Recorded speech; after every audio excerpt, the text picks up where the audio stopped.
didn't do it in one step. Sorry, we managed something around here, didn't we? We couldn't even get here in time. Where were we supposed to be? Well,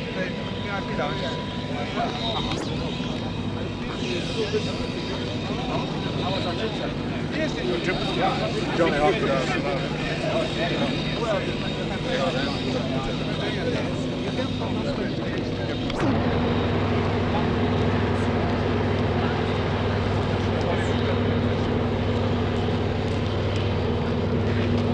Okay. Michael. Look, let's go, mate.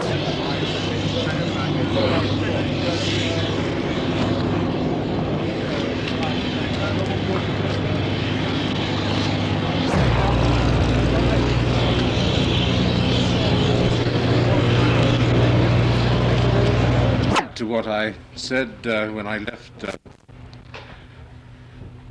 Tanzania this afternoon, except merely to say I'm pleased to be here. I look forward to having talks tomorrow with Foreign Minister Dr. Waiyaki. As you know, I've just finished the first round, so to speak, of my present trip around the countries most concerned with the Rhodesian problem. I think now we need perhaps a few days to consider precisely what the effect of my talk so far has been. And I must say we couldn't think of a better place in Africa to think than to come to Kenya. Mr. Richard, a matter of question.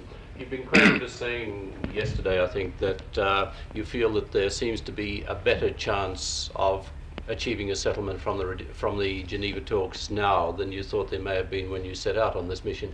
Could you clarify why you feel there is a better chance now? I'm not sure if I exactly said that. I think I said that when I went to Geneva, first I thought there was a 50-50 chance of a settlement and that the odds were slightly better now. Reason for that is that, first of all, we have now been talking, engaged in a dialogue, if you like, for some 12, 13 weeks. Secondly, it's quite clear to me that everybody most concerned with this problem really genuinely wants a peaceful settlement. I think everybody wants the war to stop. I think they want a peaceful transition from minority to majority rule. Now, the difficulty that we have is slotting all the elements for settlement together. This is an extremely complicated problem, and I don't underestimate the difficulties.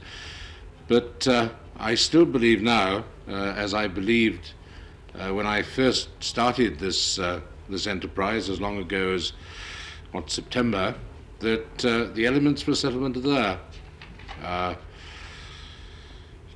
It is difficult sometimes to persuade people that positions which they may have held for many years are ones which they should modify or even abandon.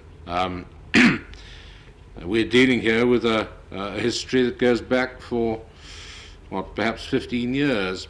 We're not going to settle it in a week.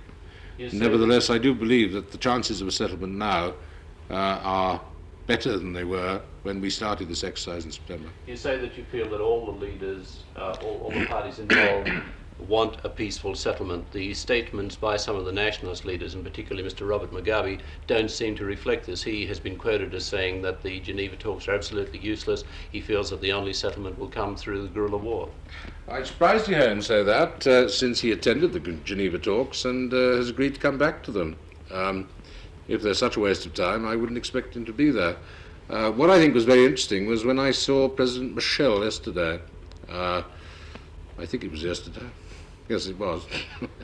But when we saw President Michel, he quite clearly felt that there was the possibility of a peaceful settlement, and indeed put his very considerable weight and that of his country behind finding a peaceful settlement. I find it hard to believe that if Mr. Mugabe said what you just put to me, that was either his final view or indeed perhaps his considered view. Mr. Richard, there has been talk about the next venue being Kenya or Seychelles. Was this discussed? No, we really haven't talked about venue for the resumption of the talks. The reason we went to Geneva, frankly, was because it was found impossible to find a a venue that everybody agreed upon in Africa.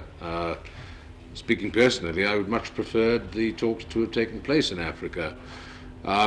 So far, I haven't found any signs that people are now prepared to agree upon an African venue. I wish they did. Right. Thank you.